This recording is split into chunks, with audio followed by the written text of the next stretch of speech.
दोस्तों बात है 10 अप्रैल 1912। दुनिया का सबसे बड़ा जहाज आरएमएस टाइटैनिक अपने पहले सफर पर निकलता है। ये जहाज अमेरिका जा रहा था।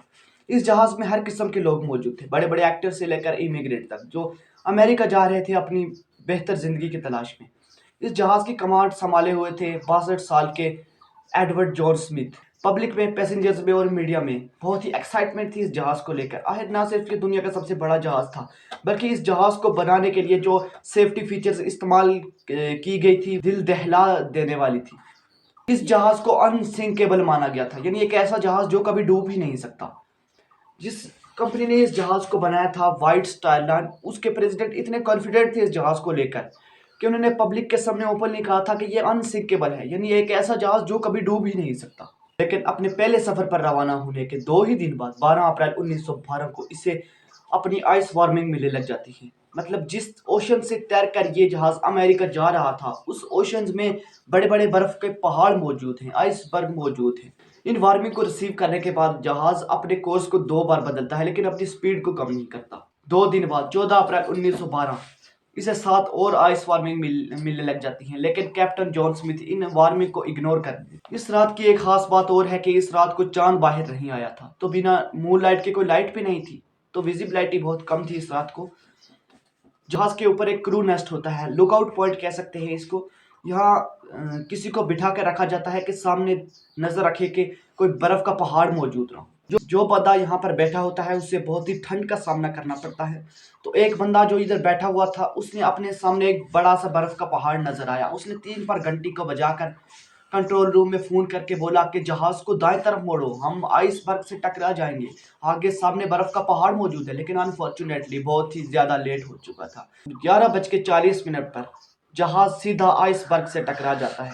ये आइसबर्ग कोई छोटा मोटा आइसबर्ग नहीं था, लेंथ में 200 बाई 400 फीट था, मतलब एक फुटबॉल फील्ड जितनी बड़ा। साइंटिस्ट ने एस्टिमेट किया कि इसका वजन 1.5 टन था। आइसबर्ग से यह टकराव जहाज के राइट साइड में हुआ, जिससे जहाज में छोटे छोटे डेंट पड़ गए, होल बन गए, जिससे पानी जहाज में भरने। कोलिजन के कुछ ही सेकंड बाद कैप्टन जॉन स्मिथ और उनके क्रू मेंबर्स ये देखने के लिए आए कि जहाज को कितनी चोट पहुंची है। उन्होंने देखा तो उन्हें पता चला कि ये जहाज तो अब डूब जाएगा, ये अनसिंकेबल जहाज भी अब डूब जाएगा। वो कंप्लीटली शॉक्ड हो गए इस बात को, इस चीज को देखकर, ये कि ये अनसिंकेबल जहाज है, ये अब डूब जाएगा। टकराव के 20 मिनट बाद 12 बजे कैप्टन जॉन स्मिथ ऑर्डर दे देते हैं कि डिस्ट्रेस सिग्नल भेजे जाए। अगर आसपास कोई जहाज होगा तो वो शायद से हमारे सिग्नल को पकड़ ले और हमें बचाने आ जाए।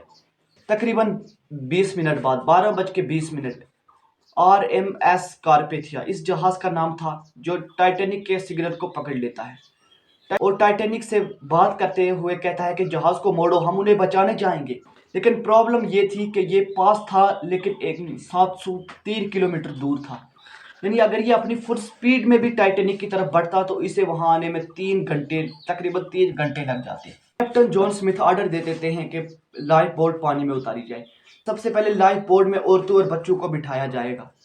लेकिन प्रॉब्लम ये थी कि लाइफ बोट की सख्त कमी थी। इस जहाज में सिर्फ 20 लाइफ बोट मौजूद थी और 20 लाइफ बोट में अप्रोक्सीमेटली 1200 के करीब लोग आ सकते थे, लेकिन जहाज में 2200 के करीब लोग मौजूद थे। जहाज में लाइफ बोट की सख्त कमी थी क्योंकि इस जहाज को अनसिंकेबल माना गया था, यानी एक ऐसा जहाज जो कभी डूब ही नहीं सकता। कुछ पैसेंजर्स इस जहाज को लेकर सीरियस नहीं थे क्योंकि उन्हें लगता था कि ये एक अनसिंकेबल जहाज है।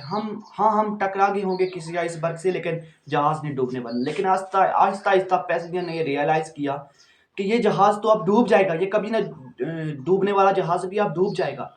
लोग एक दूसरे के साथ लड़ने लगे लाइफ बोट्स में बैठने के लिए। 2:05 आखिरी लाइफ बोट पानी में उतारी गई, लेकिन अभी भी ये जहाज के अंदर 1500 लोग मौजूद थे। 2:20 जहाज 2 टुकड़ों में टूटकर डूब गया। जो लोग जहाज के अंदर मौजूद थे वो जहाज के साथ ही डूब गए, लेकिन जिन लोगों को तैरना आता था वो हाइपोथैलेमिया की वजह से मारे गए।